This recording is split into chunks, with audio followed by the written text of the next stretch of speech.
Hello students, વિષય રસાયણ વિજ્ઞાન પ્રકરણ નંબર 2 પરમાણુનું બંધારણ. આપણે ગયા વિડિયો લેક્ચરમાં સ્ટુડન્ટ એસ, પી અને ડી આ ત્રણ કક્ષકોના આકાર વિશેની માહિતી મેળવી. આજે આપણે એફ કક્ષક વિશે માહિતી મેળવવાની છે. તો એફ કક્ષકની શરૂઆત ક્યારે થાય? તો કે જ્યારે n = 4 કક્ષા હોય ત્યારે એફ કક્ષકની શરૂઆત થાય.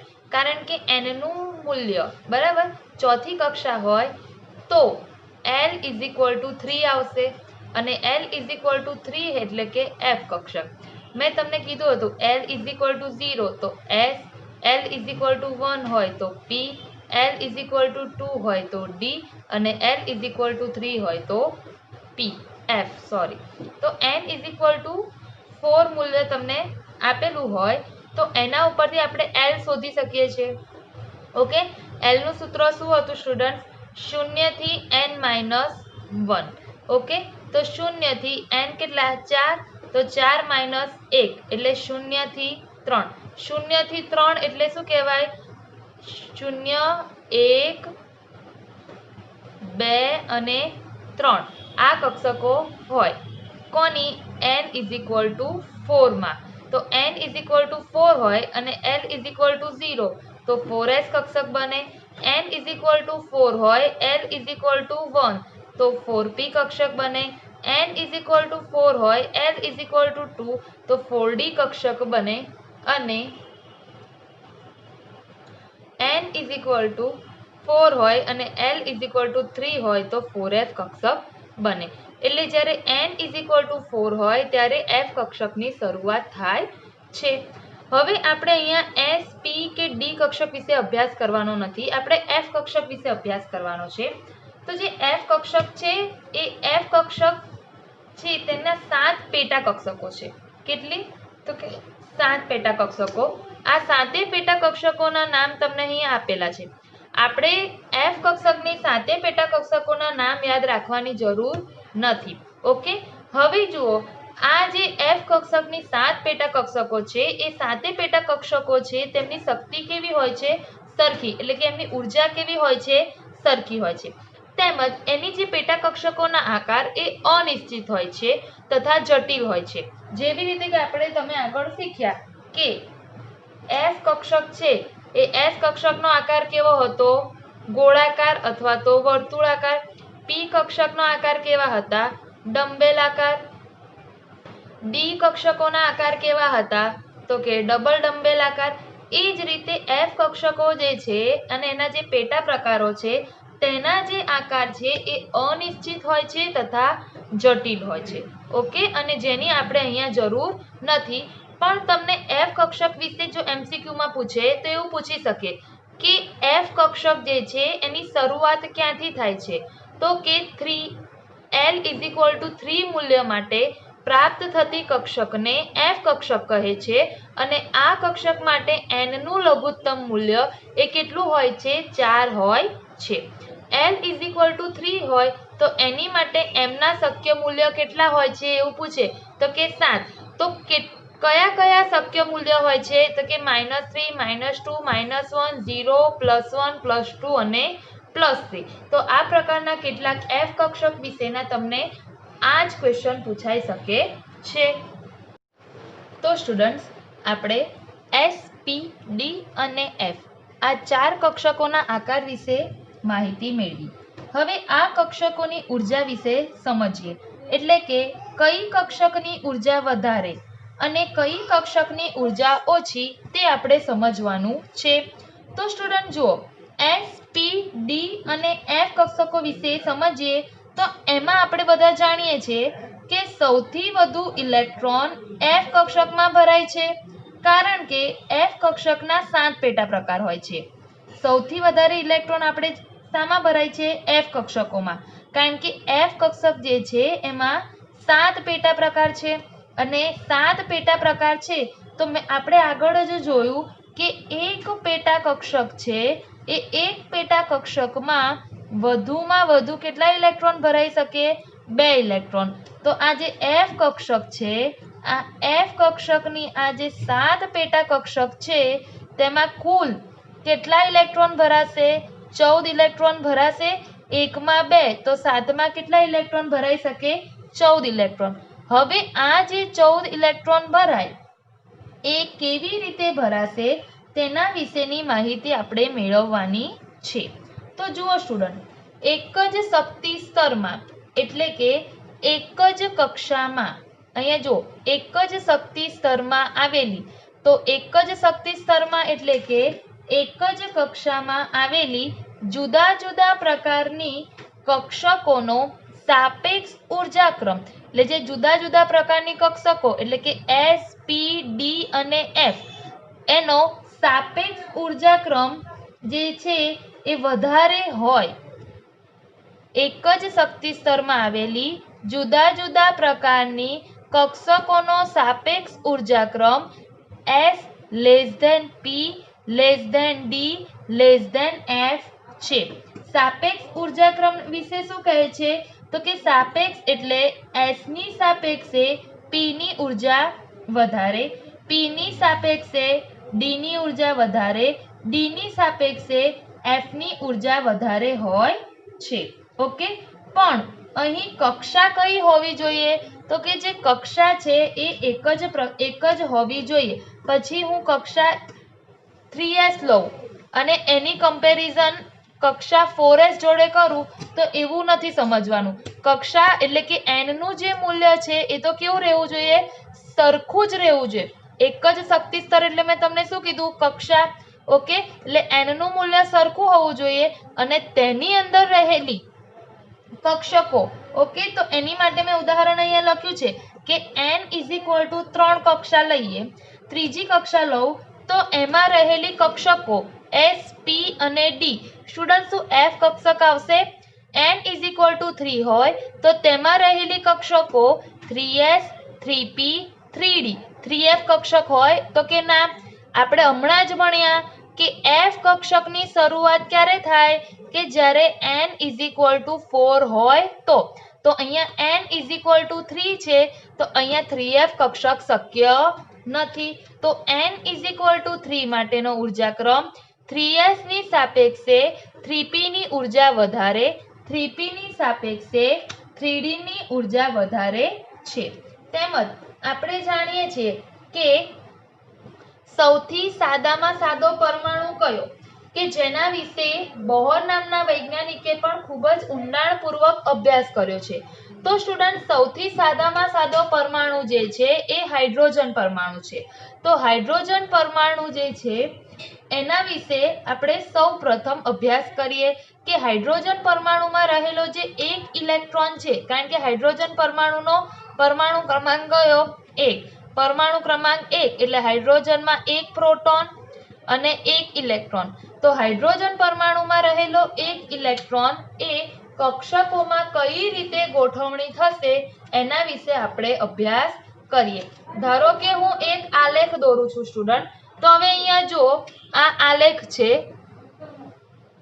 આ આલેખમાં હું કક્ષાઓ દોરું છું.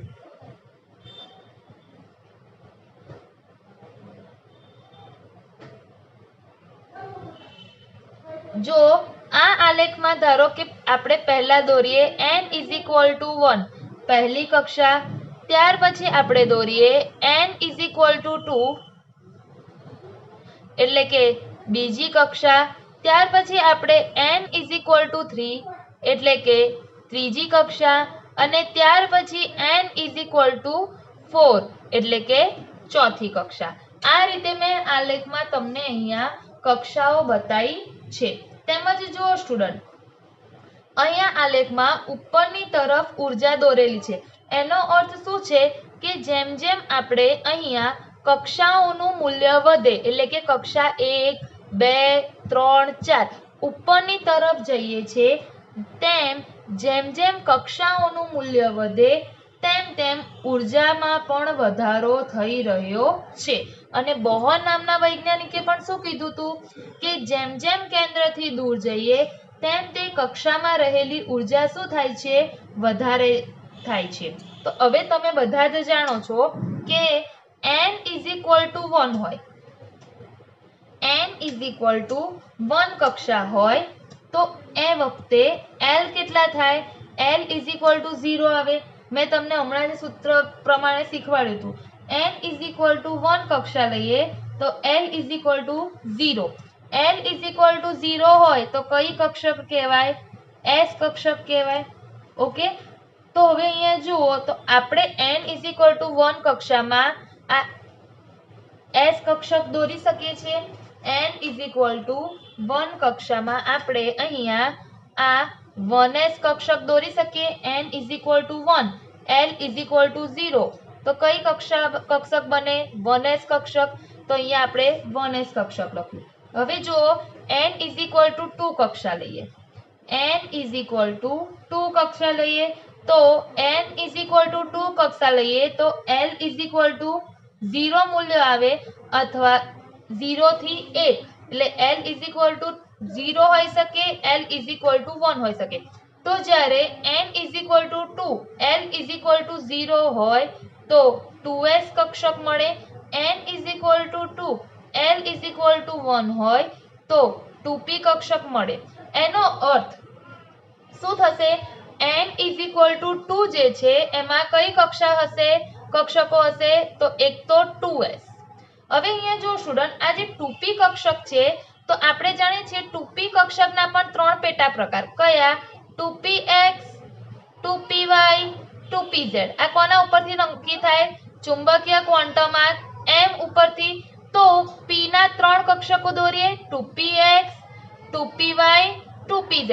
હવે અહીંયા સ્ટુડન્ટ શું થશે કે અહીંયા હું તમને 2px, 2py, 2pz નામ લખતી નથી, ખાલી શું લખું છું? 2p કક્ષક. જો હવે અહીંયા જો student n is equal to 3 કક્ષક લઈએ. n ઇઝ ઇક્વલ ટુ 3 કક્ષક લઈએ તો l ઇઝ ઇક્વલ ટુ શું આવશે? l is equal to 0, l is equal to 1, l is equal to 2 હોઈ શકે. n નું મૂલ્ય 3 હોય તો l ઇઝ ઇક્વલ ટુ 0 થી 2. કયા સૂત્ર પ્રમાણે? 0 થી n માઇનસ 1. ઓકે, એટલે કે 0 થી 3 માઇનસ 1 એટલે કે 0 થી 2. તો 0 થી 2 એટલે l is equal to 0, l is equal to 1, l is equal to 2 હોઈ શકે. હવે અહીંયા જો student n is equal to 3, l is equal to 0, તો 3s કક્ષક. n is equal to 3, l is equal to 1, તો 3p કક્ષક. n is equal to 3, l is equal to 2, તો 3d કક્ષક થશે. મેં તમને પહેલા જ કીધું હતું 0 હોય તો s, 1 હોય તો p, 2 હોય તો d, 3 હોય તો f. તો જુઓ student n is equal to 3, l is equal to 2, તો 3d કક્ષક આવે. હવે અહીંયા જુઓ સ્ટુડન્ટ f જે છે, હવે આ l, ચલો m નું મૂલ્ય શું હોય? l ઇઝ ઇક્વલ ટુ 0 હોય તો m ઇઝ ઇક્વલ ટુ બી અહીંયા શું આવે? 0. l ઇઝ ઇક્વલ ટુ 1 હોય તો m ના મૂલ્ય શું આવે? -1, 0, +1. l ઇઝ ઇક્વલ ટુ 2 હોય તો m ઇઝ ઇક્વલ ટુ શું આવે? -2, -1, 0, +1, +2. ઓકે સ્ટુડન્ટ, તો પેટા કક્ષકો અહીંયા કઈ આવે? અહીંયા તો 3s ના 3s જ રહેશે. અહીંયા શું આવશે? 2px, 2py, sorry 3px, 3py, 3pz. Okay, અને અહીંયા ડી કક્ષકની 5 પેટા કક્ષકો આવશે. કઈ કઈ આવશે? તો એ આવશે 3dxy, 3dyz, 3dzx, 3dx² - y² અને 3dz². હવે આ આલેખમાં હું બધી તમને નામ સાથે બતાવતી નથી, પણ n ઇઝ ઇક્વલ ટુ 3 માં કઈ કઈ કક્ષકો આવશે તો જુઓ. પહેલા તો 3s કક્ષક 1 આવશે, ત્યાર પછી p જે છે એ 3px, 3py, 3pz 3 કક્ષક. એના પછી d માં 5 કક્ષક આવશે. કઈ કઈ 5 કક્ષક આવશે તો જુઓ 3dxy, 3dyz, 3dzx, 3dx² - y² ને 3dz². ઓકે, હવે જો n ઇઝ ઇક્વલ ટુ 4 લઈએ. n ઇઝ ઇક્વલ ટુ 4 તો l શું આવશે? 0 થી 3. તો L is equal to 0, L is equal to 1, L is equal to 2 ને L is equal to 3, n is equal to 4 હોય તો. ઓકે, ચલો સ્ટુડન્ટ, પહેલું આવશે 4s કક્ષક. હવે n ઇઝ ઇક્વલ ટુ 4 હોય, L is equal to 1 4p, n is equal to 4 હોય, L is equal to 2 4d, n is equal to 4 હોય, L ઇઝ ઇક્વલ ટુ 3 તો 4f. ચલો હવે અહીંયા ડિટેલમાં નથી લખતી. અહીંયા m ઇઝ ઇક્વલ ટુ 0, અહીંયા m ના કયા કયા મૂલ્યો મળશે? -1, 0, +1. અહીંયા L ઇઝ ઇક્વલ ટુ 2 છે તો -2, -1, 0, +1, +2. અહીંયા m ના કયા કયા મૂલ્યો મળશે? -3, -2, -1, 0, +1, +2, +3. અહીંયા m 1, અહીંયા m ના 3 મૂલ્યો. ડી કક્ષક માટે m ના 5 પેટા કક્ષકો અને f કક્ષક માટે તેના 7 પેટા કક્ષકો. ઓકે, તો આપણે n ઇઝ ઇક્વલ ટુ જે 4 કક્ષા મેં બતાવી છે ત્યાં પહેલા એક દોરીએ 4s કક્ષક, એના પછી દોરીએ p કક્ષકની 3 પેટા કક્ષકો. કઈ કઈ? 4p, 4px, 4py, 4pz, જેને કોમનમાં લખીશ હું 4p. ઓકે સ્ટુડન્ટ, ત્યાર પછી ડી ની 5 પેટા કક્ષકો મળે. ડી કક્ષકની 5 પેટા કક્ષકો મળે. ઓકે સ્ટુડન્ટ, તો 1, 2, 3, 4 અને 5, એને કોમનમાં લખી દઈએ 4d. અને એફ કક્ષકની 7 પેટા કક્ષકો મળે તો 1, 2, 3, 4, 5, 6, 7. ઓકે, તો શું આવશે? 4f. ઓકે સ્ટુડન્ટ્સ, તો હવે જુઓ આ આલેખમાં તમને સમજાશે કે જેમ જેમ આપણે ઉપરની તરફ જઈએ છીએ તેમ તેમ ઉર્જા વધતી જાય છે. પણ હાઇડ્રોજન પાસે કેટલા ઇલેક્ટ્રોન છે સ્ટુડન્ટ? હાઇડ્રોજન પાસે તો ફક્ત એક જ ઇલેક્ટ્રોન છે. તો આ એક ઇલેક્ટ્રોન, જેને આપણે ઇલેક્ટ્રોન માટે તીરની નિશાની વાપરીએ છીએ, આ એક ઇલેક્ટ્રોન ક્યાં ભરાશે? તો આ જે હાઇડ્રોજનનો એક ઇલેક્ટ્રોન છે એ સૌથી પહેલા 1s કક્ષકમાં ભરાશે. ક્યાં ભરાશે? 1s કક્ષકમાં ભરાશે. ઓકે, હવે અહીંયા જો ધારો કે હું આ n ઇઝ ઇક્વલ ટુ 1 કક્ષા અથવા તો 1s કક્ષકમાં રહેલા ઇલેક્ટ્રોનને આપણે ઉર્જા આપીએ. હમણાં ઇલેક્ટ્રોન 1s કક્ષકમાં ભરાયો તો ક્યાં ભરાયો કેવું હોય તો હું એવું કહી શકું સ્ટુડન્ટ કે ધરા અવસ્થામાં અથવા તો ઇલેક્ટ્રોન ભૂમિ અવસ્થામાં છે. ઓકે, હવે જો આ ઇલેક્ટ્રોનને હું ઉર્જા આપું એટલે કે ઉર્જામાં વધારો કરું તો આ ઇલેક્ટ્રોન કૂદકો મારીને ક્યાં આવી જશે? અહીંયા 2s કક્ષકમાં. આ ઇલેક્ટ્રોન કૂદકો મારીને ક્યાં આવી જાય? અહીંયા 2s કક્ષકમાં. તો હવે અહીંયા જો સ્ટુડન્ટ, ઉર્જા આપવાથી 1s કક્ષકમાં રહેલો electron A n is equal to 2 કક્ષા અથવા તો 2s કક્ષકમાં પણ ભરાઈ શકે અથવા તો 2px માં પણ ભરાઈ શકે, 2py માં પણ ભરાઈ શકે અથવા તો 2pz માં પણ ભરાઈ શકે. ઓકે સ્ટુડન્ટ, તો આપણે હું એવું કહી શકું કે ઇલેક્ટ્રોનને જ્યારે ઉર્જા આપવામાં આવે તો એ ઇલેક્ટ્રોન ઉર્જાનું શોષણ કરે છે અથવા તો ઇલેક્ટ્રોન ઉર્જા શું કરે છે? મેળવે છે. અને કૂદકો મારીને તે 2s માં જાય અથવા તો 2p માં જાય, એટલે કે 2px માં જાય અથવા તો 2py માં જાય અથવા તો 2pz માં ભરાઈ શકે છે. તો એવું કહી શકાય કે આ જે ઇલેક્ટ્રોન છે એ ધરા અવસ્થામાંથી અહીં જાય તો ઉત્તેજિત અવસ્થામાં જાય છે તેમ કહેવાય.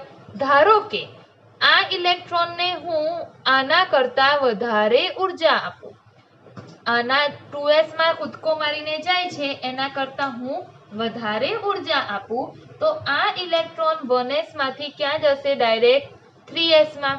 હવે 3s માં જાય એટલે n is equal to 3g કક્ષામાં જશે. પહેલી કક્ષામાંથી n is equal to 3g કક્ષામાં જશે.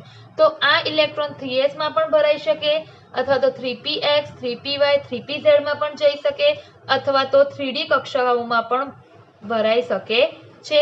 ઓકે, તો હવે અહીંયા જો સ્ટુડન્ટ, તો આ જે આ પહેલી હતી, જો ટુમાં જાય કક્ષા તો આ પ્રથમ ઉત્તેજિત અવસ્થા, જો 3 માં જાય તો આને શું કહેવાય? દ્વિતીય ઉત્તેજિત અવસ્થા. ઓકે સ્ટુડન્ટ, અને શું કહેવાય? દ્વિતીય ઉત્તેજિત અવસ્થા. જો 1 ધરા અવસ્થામાંથી 4 માં જાય તો એને કહેવાય તૃતીય ઉત્તેજિત અવસ્થા. હવે જો સ્ટુડન્ટ્સ, મારે હાઇડ્રોજન માટે ઉર્જાનો ક્રમ લખવો હોય તો ઇલેક્ટ્રોન સૌથી પહેલા સૌથી ઓછી ઉર્જા ધરાવતી કક્ષકમાં જાય 1s માં, એના પછી એને ઉર્જા આપવામાં આવે તો બીજી કક્ષામાં જાય. એમાં કેટલી કક્ષકો છે? 2s અને 2p. એમાં 2p ની 3 પેટા કક્ષકો. તો મેં તમને કીધું આમાંથી કશે પણ ઇલેક્ટ્રોન ભરાઈ શકે. એનો અર્થ શું થયો કે આ બધી કક્ષકો અથવા તો આ બધી પેટા કક્ષકો એની ઉર્જા કેવી છે? સરખી. તો હું આવું લખી શકું 2s equal to 2p, અથવા આવું લખી શકાય 2s equal to 2px equal to 2py equal to 2pz, એવું લખી શકાય. હવે ઇલેક્ટ્રોનને વધારે ઉર્જા આપવામાં આવે તો તે ત્રીજા નંબરની કક્ષામાં જાય અને તે અહીંયા 3s માં પણ ભરાઈ શકે, 3p માં પણ ભરાઈ શકે અને 3d માં બી ભરાઈ શકે. તો અહીંયા 3s equal to 3p equal to 3d. હજુ વધારે ઉર્જા આપવામાં આવે તો તે ચોથી કક્ષામાં જાય તો 4s equal to 4p equal to 4d equal to 4f. હવે અહીંયા જુઓ સ્ટુડન્ટ, આપણે આગળ જ જોયું હતું કે જે પેટા કક્ષકો અથવા તો જે કક્ષકોની ઉર્જા સરખી હોય, સમાન શક્તિ ધરાવતી કક્ષકો હોય તો તેને ડીજનરેટ કક્ષકો કહેવામાં આવે છે. શું કહેવામાં આવે છે સ્ટુડન્ટ? ડીજનરેટ કક્ષકો તરીકે ઓળખવામાં આવે છે. તમને MCQ પૂછાય કે હાઇડ્રોજન પરમાણુ માટે અથવા તો હાઇડ્રોજન પરમાણુમાં રહેલા એક ઇલેક્ટ્રોન માટે કક્ષકોનો ઉર્જા ક્રમ લખો. તો તેમાં તમે આન્સર શું લખશો? હાઇડ્રોજન પરમાણુમાં રહેલા એક ઇલેક્ટ્રોન માટે કક્ષકોનો ઉર્જા ક્રમ, તો 1s કક્ષક કરતા વધારે ઉર્જા 2s, અહીંયા 2s અને 2p ની આ બંને કક્ષકોની સરખી, 2s 2p કરતા 3s કક્ષકની વધારે, અહીંયા n is equal to 3 માં 3s 3p અને 3d ની સરખી, ત્રીજી કક્ષક કરતા ચોથી કક્ષકની વધારે, તો અહીંયા 4s is equal to 4p is equal to 4d is equal to 4f. તો આ રીતે તમે આન્સર લખી શકો છો. ઓકે સ્ટુડન્ટ્સ, હવે જુઓ, આ જે આપણે શીખ્યા સ્ટુડન્ટ, હાઇડ્રોજન પરમાણુમાં રહેલા એક ઇલેક્ટ્રોન માટે, ઓકે, આપણે કોના માટે શીખ્યા? એક ઇલેક્ટ્રોન માટે જે કેવી રીતે ઇલેક્ટ્રોનની ગોઠવણી થાય એ આપણે શીખ્યા. હવે એવા પરમાણુઓ માટે આપણે શીખવાનું છે કે જે પરમાણુઓમાં એકથી વધારે ઇલેક્ટ્રોન હોય. ઓકે, એકથી વધારે ઇલેક્ટ્રોન હોય એટલે કે ધારો કે હું કાર્બનની વાત કરું તો કાર્બન પરમાણુ ક્રમાંક 6, એમાં 6 ઇલેક્ટ્રોન હોય. તો આ 6 ઇલેક્ટ્રોન કેવી રીતે કઈ કક્ષકોમાં ભરાશે, કઈ કક્ષકની ઉર્જા વધારે, કઈ કક્ષકની ઉર્જા ઓછી, એ બધી માહિતી સ્ટુડન્ટ્સ આપણે મેળવવાની છે. ઓકે સ્ટુડન્ટ્સ, જે પરમાણુમાં એકથી વધારે ઇલેક્ટ્રોન હોય એની કેવી રીતે ગોઠવણી થશે, ઓકે, એ સમજતા પહેલા આપણે એક નિયમ શીખીએ, n+l નો નિયમ. અને આ જ નિયમના આધારે ઇલેક્ટ્રોનની ગોઠવણી થવાની છે. તો n+l નો નિયમ એટલે શું? તો જુઓ સ્ટુડન્ટ, જ્યાં n is equal to શું છે? આપણે કક્ષા અથવા તો શું કહીએ? મુખ્ય ક્વોન્ટમ.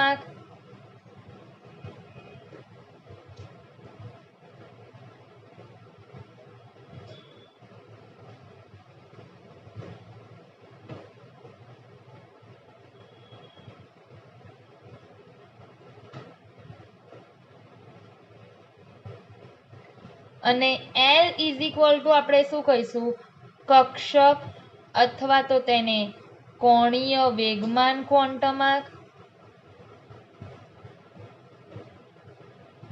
કાં તો પછી તેને ગૌણ ક્વોન્ટમાર્ક તરીકે પણ ઓળખવામાં આવે છે. તો જુઓ સ્ટુડન્ટ, n પ્લસ એલ ના નિયમમાં શું કરવાનો, n પ્લસ એલ નો સરવાળો કરવાનો છે.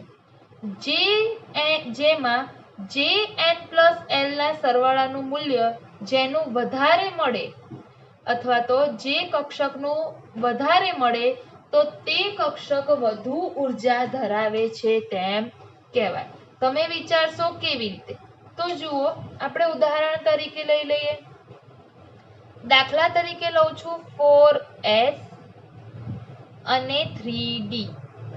ઓકે, 4s માં n is equal to 4, l s કક્ષક છે તો l ઇઝ ઇક્વલ ટુ 0. ચલો n પ્લસ l તો 4 પ્લસ 0, આન્સર બંનેનો સરવાળો આવ્યો n પ્લસ l નો 4. 3d માટે n is equal to 3, d છે તો l નું મૂલ્ય શું આવે, 2. ચલો n પ્લસ l તો શું આવશે, 3 વત્તા 2 ઇઝ ઇક્વલ ટુ 5. તો સ્ટુડન્ટ્સ જુઓ, હાઇડ્રોજન પરમાણુમાં શું થતું હતું, જેમ જેમ મુખ્ય ક્વોન્ટમ આંક n નું મૂલ્ય વધતું હતું તેમ તેમ ઉર્જા શું થતી હતી, આલેખમાં ઉપરની તરફ વધતી જતી હતી. કેવી રીતે? તો આપણે જોયું કે 1 કરતા 2 માં વધારે હતી, 2 કરતા 3 માં ઉર્જા વધારે, 3 કરતા 4 કક્ષામાં ઉર્જા વધારે. હાઇડ્રોજન પરમાણુમાં જે આલેખ દોર્યો એના પ્રમાણે જો તમને આમાં પ્રશ્ન પૂછવામાં આવે કે ભાઈ 4s અને 3d બે કક્ષકો છે એમાં કોની ઉર્જા વધારે, તો તમે શું જોશો, મુખ્ય ક્વોન્ટમાર્ક. તમે મુખ્ય ક્વોન્ટમાર્ક જોઈને એવું વિચારશો કે 3d એટલે 3d ની ઉર્જા એ 4s કરતા ઓછી હશે, એવું તમે વિચારશો. પણ સ્ટુડન્ટ, જ્યારે એક કરતા વધારે ઇલેક્ટ્રોન પરમાણુની અંદર હોય ત્યારે n પ્લસ l નો નિયમ અપ્લાય થાય છે અને n પ્લસ l નો નિયમનો ઉપયોગ કરીએ તો જ્યારે n પ્લસ l નો સરવાળો જે કક્ષકનો વધારે તે કક્ષકની ઉર્જા વધારે. હવે અહીંયા જો આ 3d તો 3 પ્લસ 2 5 અને અહીંયા 4s, 4 એ મોટા છે છતાં પણ એનો સરવાળો 4 આવ્યો, 3d નો સરવાળો 5 આવ્યો. તો હવે અહીંયા જો સ્ટુડન્ટ, n પ્લસ l ના નિયમ પ્રમાણે કોની ઉર્જા વધારે કહેવાય, તો કે n પ્લસ l નો સરવાળો 3d નો વધારે તો 3d ની ઉર્જા કેવી થઈ, વધારે, અને 4s ની ઉર્જા કેવી થઈ, ઓછી. 3d ની ઉર્જા વધારે, 4s ની ઉર્જા શું થઈ, ઓછી. અને મેં તમને પહેલા જ કીધું હતું, ઇલેક્ટ્રોન ક્યાં ભરાશે, ઇલેક્ટ્રોન એ ઓછી ઉર્જા વાળા કક્ષકમાં પહેલા ભરાય, ઓછી ઉર્જા વાળા કક્ષકમાં ભરાય. ઓકે, તો પહેલા ક્યાં ભરાશે ઇલેક્ટ્રોન, 4s માં, અને એના પછી ઇલેક્ટ્રોન 3d માં ભરાશે. ઓકે સ્ટુડન્ટ્સ, આ છે n પ્લસ l નો નિયમ. બીજું એક ઉદાહરણ જો તમારે જોઈતું હોય તો તમે તમારી રીતે પણ કોઈ ઉદાહરણ લઈને કમ્પેરિઝન કરી શકો છો. હવે આ જોઈને તમને પાછો એક બીજો પ્રશ્ન ઉભો થાય, શું? તો કે n પ્લસ l નો સરવાળો આ તો જુદો જુદો આવ્યો એટલા માટે તમે કહી દીધું કે જેનો સરવાળો વધારે મોટો એની ઉર્જા વધારે, જેનો સરવાળો નાનો એની ઉર્જા ઓછી. પણ જો n પ્લસ l નો સરવાળો સરખો હોય તો? એ પણ સાચી વાત છે. ત્યારે શું કરવાનું? તો જુઓ, ધારો કે આપણે એક ઉદાહરણ લઈ લઈએ.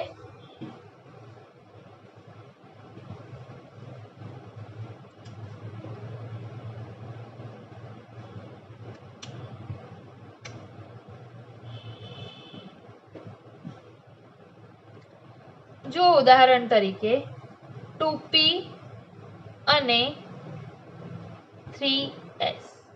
ચલો n is equal to 2, p છે એટલે l ઇઝ ઇક્વલ ટુ 1 આવે. અહીંયા n is equal to 3, s છે એટલે l ઇઝ ઇક્વલ ટુ 0 આવે. ચલો n પ્લસ l નો સરવાળો કરી દઈએ તો 2 વત્તા 1 3. અહીંયા n પ્લસ l ના નિયમ પ્રમાણે સરવાળો કરીએ તો 3 વત્તા 0 ઇઝ ઇક્વલ ટુ 3. તો હવે અહીંયા બંને 2p અને 3s બંને કક્ષકો માટે n પ્લસ l ના સરવાળાના મૂલ્યો કેવા આવ્યા? સરખા આવ્યા. તો જ્યારે આવું થાય ત્યારે સ્ટુડન્ટ શું ધ્યાન રાખવાનું કે જ્યારે n પ્લસ l નો સરવાળો સરખો હોય ત્યારે આપણે મુખ્ય ક્વોન્ટમ આંક n નું મૂલ્ય જોવાનું. અહીંયા બંનેના n પ્લસ l નો સરવાળો વધારે છે તો મુખ્ય ક્વોન્ટમ આંક કયા છે? તો આ મુખ્ય ક્વોન્ટમ આંક n is equal to 2p માં 2 છે અને 3s માં મુખ્ય ક્વોન્ટમ આંક n નું મૂલ્ય 3 છે. તો જેનું મુખ્ય ક્વોન્ટમ આંકનું મૂલ્ય વધારે તેની ઉર્જા કેવી સ્ટુડન્ટ્સ? વધારે. અને જેનું મુખ્ય ક્વોન્ટમ આંકનું મૂલ્ય ઓછું તેની ઉર્જા પણ સ્ટુડન્ટ્સ કેવી? ઓછી. તો હવે કઈ કક્ષક વધારે ઉર્જાવાળી થઈ? તો કે 2p કરતા 3s કક્ષકની ઉર્જા કેવી? વધારે. તો ઇલેક્ટ્રોન પહેલા ક્યાં જશે? ઓછી ઉર્જાવાળીમાં. ઇલેક્ટ્રોન પહેલા 2p માં જશે અને પછી ક્યાં જશે? 3s કક્ષકમાં ભરાશે. ઓકે સ્ટુડન્ટ્સ, તો આ થયો આપણો n પ્લસ l નો નિયમ. હવે અહીંયા જો સ્ટુડન્ટ, આ તો શું થાય છે સ્ટુડન્ટ્સ કે અહીંયા આપણે બધા જાણીએ છીએ કે એક જ શક્તિ સ્તર અથવા તો એક જ કક્ષામાં આવેલા કક્ષકો, એક જ શક્તિ સ્તર જેને કક્ષા કહેવાય, આ કક્ષામાં આવેલા કક્ષકો, કક્ષા એટલે n, કક્ષકો એટલે l, જેમાં s, p, d અને f કક્ષકો, તેની અંદર રહેલા પેટા પ્રકાર એટલે કે p ના 3 પેટા પ્રકાર છે. જુઓ, ધારો કે લઈએ આપણે 2p કક્ષક. ઓકે સ્ટુડન્ટ, 2 એમાં 2 શું છે? કક્ષા. p શું છે? કક્ષક. એના પેટા પ્રકાર કયા? 2px, 2py અને 2pz. આ ત્રણે p કક્ષકના શું છે? પેટા પ્રકાર છે. અને આ જે ત્રણેય પેટા પ્રકારો છે તેમાં 2px, 2py અને 2pz કક્ષકો ડીજનરેટ છે. એટલે કે આ જે પેટા કક્ષકો છે તેની ઉર્જા કેવી હોય? સમાન હોય છે. એટલે કે સમાન શક્તિ સ્તર ધરાવે છે. ઓકે સ્ટુડન્ટ્સ, તો આ થયો આપણે n પ્લસ l નો નિયમ. તેમજ આ આપણે સમજ્યા સ્ટુડન્ટ્સ કે કક્ષકોની ઉર્જા, કઈ કક્ષકની કેટલી ઉર્જા હોય છે અને કેવી રીતે ઇલેક્ટ્રોન આ કક્ષકોમાં ગોઠવાય છે. હવે સ્ટુડન્ટ્સ જુઓ, હવે ખાસ ઇમ્પોર્ટન્ટ ક્વેશ્ચન ચાલુ થાય છે કે કક્ષકોમાં ઇલેક્ટ્રોનની ગોઠવણી કેવી રીતે કરવાની. તો કક્ષકોમાં ઇલેક્ટ્રોનની ગોઠવણી માટેના નિયમો, ધારો કે એક કરતાં વધારે ઇલેક્ટ્રોન હોય, જેમ કે સોડિયમમાં 11 ઇલેક્ટ્રોન હોય છે, મેગ્નેશિયમમાં 12 ઇલેક્ટ્રોન હોય છે, તો કક્ષકોમાં આ ઇલેક્ટ્રોનની ગોઠવણી કેવી રીતે થશે? કયા કક્ષકમાં ઇલેક્ટ્રોન ભરાશે? કઈ રીતે ભરાશે? ઓકે, તો આ બધી બાબતોની માહિતી આપણે મેળવવી હોય તો તેની માટે કેટલાક નિયમો વિશે શીખવું પડે. તો તેની માટેના કુલ 3 નિયમો છે. પહેલો નિયમ છે આઉફબાઉનો નિયમ. કયો નિયમ? આઉફબાઉનો નિયમ. આઉફબાઉ જે છે એ કોઈ વૈજ્ઞાનિક નથી, પણ આ જે આઉફબાઉ છે એ એક જર્મન શબ્દ છે. આઉફબાઉ એ એક જર્મન ભાષાનો શબ્દ છે. અને આ જે જર્મન ભાષાનો શબ્દ છે તેનો અર્થ થાય છે બિલ્ડિંગ અપ. શું અર્થ થાય છે સ્ટુડન્ટ્સ?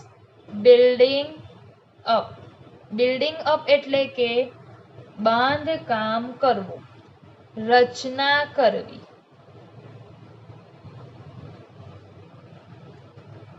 અથવા તો રચના કરવી. હવે જો આઉફબાઉનો નિયમ કેમ કહેવામાં આવ્યો? તો જો સ્ટુડન્ટ આપણે કોઈ પણ બિલ્ડિંગ બનાવીએ તો કેટલાક પ્લાનિંગથી બનાવીએ. પહેલા શું કરીએ તો કે ground floor, first floor, second floor, third floor, એ રીતે આપણે ગોઠવણ કરીને બાંધકામ બિલ્ડિંગોનું કરીએ છીએ. એની જ કમ્પેરિઝન તેમણે ઇલેક્ટ્રોનની ગોઠવણી માટે કર્યું. કેવી રીતે? તો કે ઇલેક્ટ્રોન પહેલા કઈ કક્ષકમાં જશે, એના પછી કઈ કક્ષકમાં જશે, એના પછી કઈ કક્ષકમાં જશે, એ રીતે ઇલેક્ટ્રોનની ગોઠવણી કરવાનું વિચાર્યું. તો અહીં આઉફબાઉ શબ્દનો અર્થ પરમાણુમાં રહેલા ઇલેક્ટ્રોનની ઉર્જાના આધારે જુદી જુદી કક્ષકોમાં ગોઠવણી એવો આપણે કરવાનો છે. તો જુઓ નિયમ શું હતો? આઉફબાઉ જે છે એનો નિયમ શું હતો? તો કે જુઓ એનો નિયમ હતો પરમાણુમાં રહેલા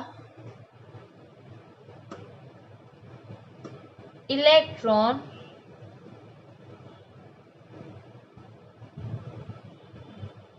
સૌથી ઓછી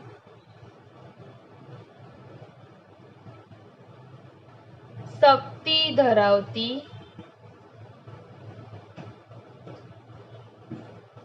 કક્ષકમાં સૌપ્રથમ દાખલ થાય છે.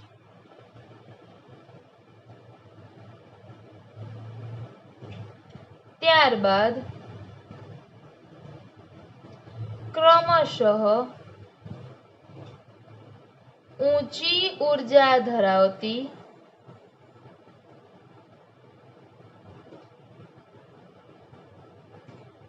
કક્ષકોમાં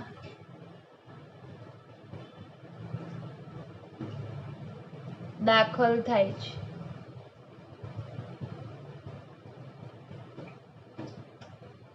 પરમાણુમાં રહેલા ઇલેક્ટ્રોન સૌથી ઓછી શક્તિ એટલે કે સૌથી ઓછી ઉર્જા ધરાવતી કક્ષકોમાં દાખલ થાય. ત્યાર પછી ક્રમશઃ ઊંચી ઉર્જા ધરાવતી કક્ષકોમાં દાખલ થાય છે. એટલે ઇલેક્ટ્રોન જે છે ને એ સૌથી પહેલા નીચા શક્તિ સ્તરમાં એટલે કે ધરા અવસ્થામાં દાખલ થશે. ત્યાર પછી ઉપલા શક્તિ સ્તરમાં, એના પછી એનાથી વધારે ઉર્જા ધરાવતા શક્તિ સ્તરમાં, એના પછી એનાથી વધારે ઉર્જા ધરાવતા શક્તિ સ્તરમાં, આમ જે ઇલેક્ટ્રોન જે છે એ ક્રમશઃ ઊંચી ઉર્જા ધરાવતી કક્ષકોમાં દાખલ થશે.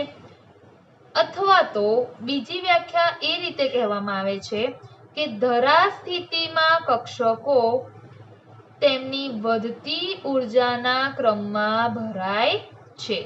હવે તમને પ્રશ્ન થાય કે આપણને કેવી રીતે ખબર પડે કે કોની નીચલી શક્તિ સ્તર છે અને કોની ઊંચી ઉર્જા શક્તિ સ્તર છે? તો તમે બધા જ જાણો છો સ્ટુડન્ટ, એસ કક્ષકની શરૂઆત ક્યાંથી થાય? પહેલી કક્ષાથી. એસ કક્ષકની શરૂઆત ક્યાંથી થાય? n પહેલી કક્ષાથી થાય. તો 1s 2s 2s 3s 4s અનંત સુધી. p કક્ષકોની શરૂઆત ક્યાંથી થાય છે? n 2 થી. તો 2p 3p 4p 5p. D કક્ષકની શરૂઆત ક્યાંથી થાય? n 3 થી. 3p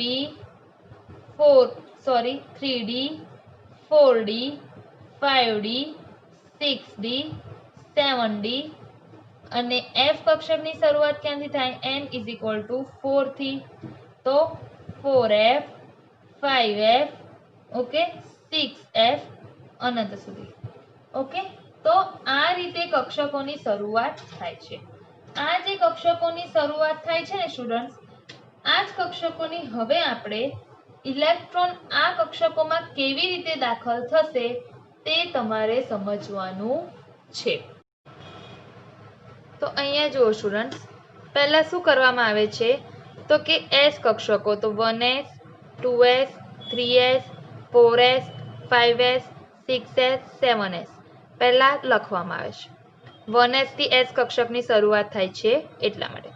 પી કક્ષકની શરૂઆત ક્યાંથી થાય છે? n = 2, એટલે અહીંયા કશું નહીં આવે, 2 થી થાય છે એટલે અહીંયા લખવામાં આવે છે 2p 3p 4p 5p 6p 7p.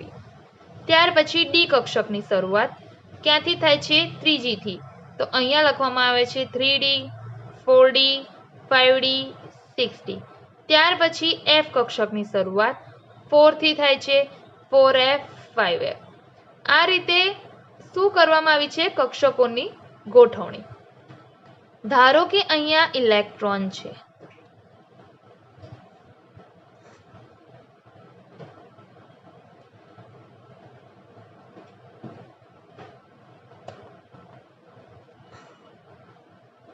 આ જે ઇલેક્ટ્રોન છે, હવે એસ કક્ષક જે છે એ સૌથી નીચા ઉર્જા ગ્રાઉન્ડ સ્ટેટમાં હોય, ધરા અવસ્થામાં હોય, પહેલી કક્ષા.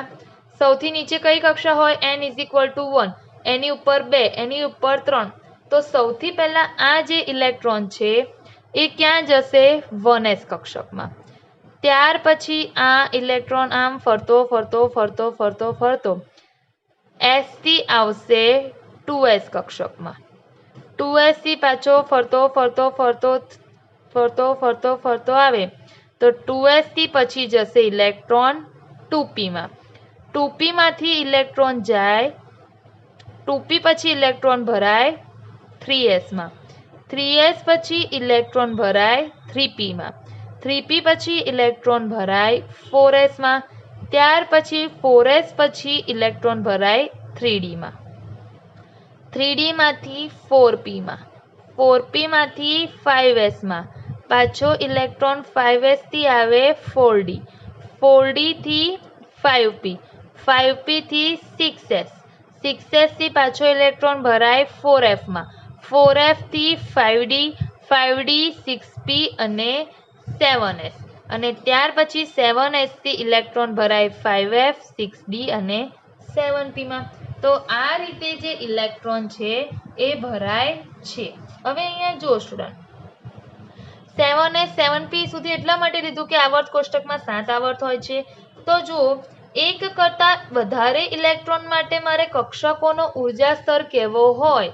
એક કરતા વધારે ઇલેક્ટ્રોન માટે તો હું કહી શકું છું 1s કરતા 2s માં વધારે, 2s કરતા 2p માં, 2p કરતા 3s, 3s કરતા 3p, 3p પછી 4s, 4s થી 3d, 3d થી 4p, 4p કરતા 5s ની વધારે, 5s કરતા 4d ની વધારે, 4d કરતા 5p ની વધારે, પછી 6s કરતા 4f, 4f કરતા 5d, 5d કરતા 6p, 6p કરતા 7s.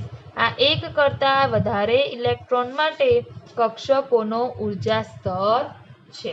હવે સ્ટુડન્ટ્સ અહીંયા જુઓ, અહીંયા n+l ના નિયમનો ઉપયોગ થયો છે એવું તમને નથી લાગતું? ઉદાહરણ તરીકે આપણે લઈએ અહીંયા આ 5s.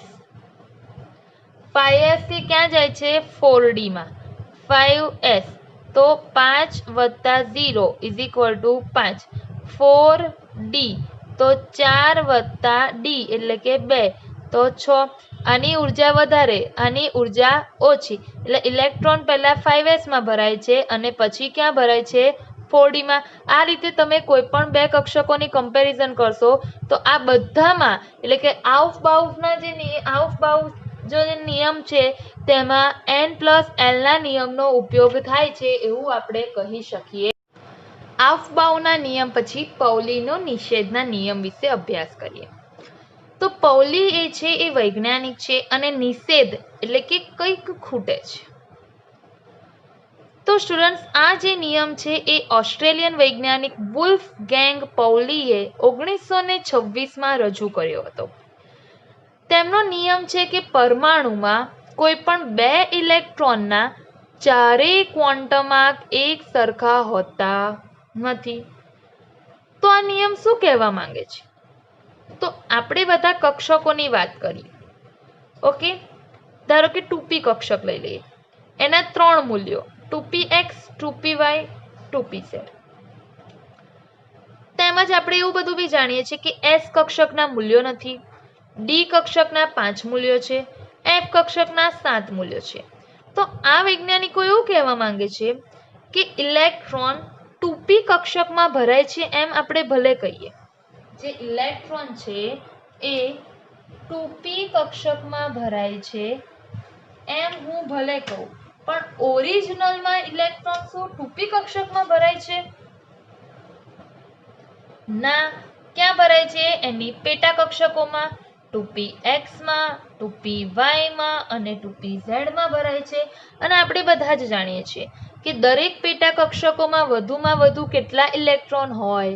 2 ઇલેક્ટ્રોન ભરાઈ શકે છે. ઓકે, અને પરમાણુમાં કોઈ પણ પેટા કક્ષકમાં 2 ઇલેક્ટ્રોન ભરાય છે. તો એવું કહે છે કે ચારે ક્વોન્ટમ આંક સરખા હોતા નથી. ચારે ક્વોન્ટમ આંક એટલે મુખ્ય ક્વોન્ટમ આંક n, કોણીય વેગમાન ક્વોન્ટમ આંક l, ચુંબકીય ક્વોન્ટમ આંક m અને સ્પિન ક્વોન્ટમ આંક s. આ ચારે ક્વોન્ટમ આંકનું જે મૂલ્ય છે એ ક્યારે પણ સરખું હોતું નથી.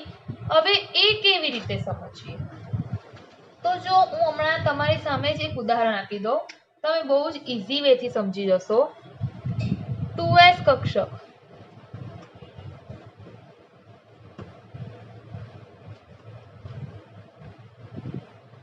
હું લઉં છું આ 2s કક્ષક. ચલો, 2s કક્ષક છે એમાં કેટલા ઇલેક્ટ્રોન હોય? s કક્ષક છે એટલે 2 ઇલેક્ટ્રોન.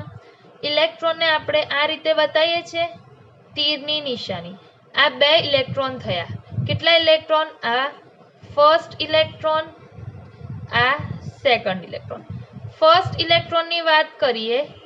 ઓકે, 2s કક્ષકના પહેલા ઇલેક્ટ્રોનની વાત કરું તો n = 2s માટે 2, s કક્ષક છે એટલે l = 0, m = બી 0. તો સ્પિન s આપણે જાણીએ છીએ કે 2 ઇલેક્ટ્રોન વિરુદ્ધ દિશામાં ગોઠવાય અને સ્પિન ક્વોન્ટમ આંકમાં મૂલ્યો કેવા હોય? જુદા જુદા.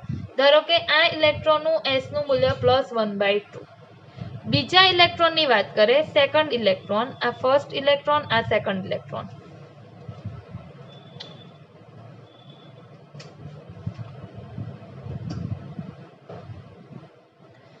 સેકન્ડ ઇલેક્ટ્રોનની જો હું વાત કરું સ્ટુડન્ટ, 2s છે એટલે n = 2, l = 0, m = 0. Spin quantum આંક એક ઇલેક્ટ્રોનનો +1/2 હોય તો સ્પિન ક્વોન્ટમ આંકમાં બીજા ઇલેક્ટ્રોનનો -1/2 હોય. તો પૌલી જે છે એ શું કહેવા માંગતા હતા? એવું જ કહેવા માંગતા હતા કે એક જ કક્ષકોમાં 2 ઇલેક્ટ્રોન જે ભરાય છે એ બંને ઇલેક્ટ્રોનના ચારે ક્વોન્ટમ આંક સરખા હોતા નથી. આ 2 ઇલેક્ટ્રોન છે એમાં n, l અને m આ 3 ક્વોન્ટમ આંકના મૂલ્યો સરખા, પણ સ્પિન ક્વોન્ટમ આંકનું મૂલ્ય શું થઈ જાય છે? બદલાઈ જાય છે. એટલે પરમાણુમાં રહેલા કોઈ પણ 2 ઇલેક્ટ્રોનના ચારે ક્વોન્ટમ આંક સરખા રહેતા નથી. ચલો સ્ટુડન્ટ, હું તમને એક બીજું ઉદાહરણ આપું. જુઓ, કક્ષકમાં 2px 2py અને 2pz 3 પેટા કક્ષકો. 2 જ ઇલેક્ટ્રોનની જો મારે વાત કરવી છે તો 2 ઇલેક્ટ્રોન લઉં, એમાં એક ઇલેક્ટ્રોન એ 2px કક્ષકમાં ભરાય છે, બીજો ઇલેક્ટ્રોન એ 2py કક્ષકમાં ભરાશે. ઓકે સ્ટુડન્ટ, આ રીતે બી લખી શકાય ને, 2px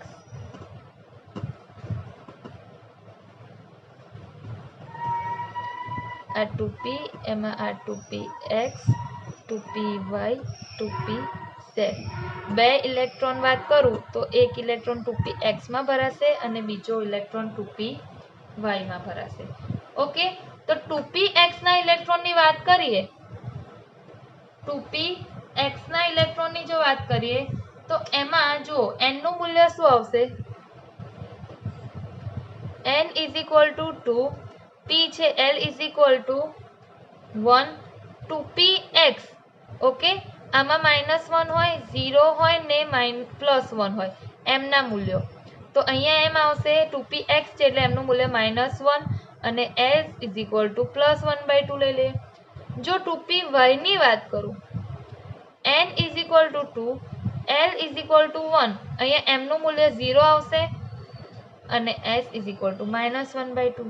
તો હવે અહીંયા જુઓ, એક જ કક્ષક છે સ્ટુડન્ટ 2p, એક જ કક્ષક છે, એમાં રહેલી જે પેટા કક્ષકો છે એ પેટા કક્ષકો પણ સેમ હોય, તેમાં રહેલા 2 ઇલેક્ટ્રોન જે છે એ 2 ઇલેક્ટ્રોનના ચારેય ક્વોન્ટમ આંક અહીંયા પણ તમને સરખા જોવા મળતા નથી. અહીંયા મુખ્ય ક્વોન્ટમ આંક અને કોણીય વેગમાન ક્વોન્ટમ આંક સરખા છે, તો ચુંબકીય ક્વોન્ટમ આંક અને સ્પિન ક્વોન્ટમ આંકનું મૂલ્ય કેવું છે? જુદું જુદું છે. તો પૌલી પણ એવું સમજાવવા માંગતા હતા કે પરમાણુમાં કોઈ પણ 2 ઇલેક્ટ્રોનના ક્યારે પણ ચારે ક્વોન્ટમ આંક સરખા હોતા નથી અને ક્યારે પણ, અને એનું જો સૌથી મોટું કારણ હોય તો સ્પિન ક્વોન્ટમ આંક ક્યારે સરખા ના જ, કારણ કે આપણે જાણીએ છીએ કે બે ઇલેક્ટ્રોન એક પેટા કક્ષકોમાં વિરુદ્ધ દિશામાં ગોઠવાય છે. એનું કારણ જ શું છે કે એકનું માઇનસમાં મૂલ્ય છે, એકનું પ્લસમાં મૂલ્ય, એટલે બંને એકબીજાની જે અસર છે એને શું કરે છે? નાબૂદ કરે છે. ઓકે સ્ટુડન્ટ, તો આ છે પૌલીનો નિષેધનો નિયમ.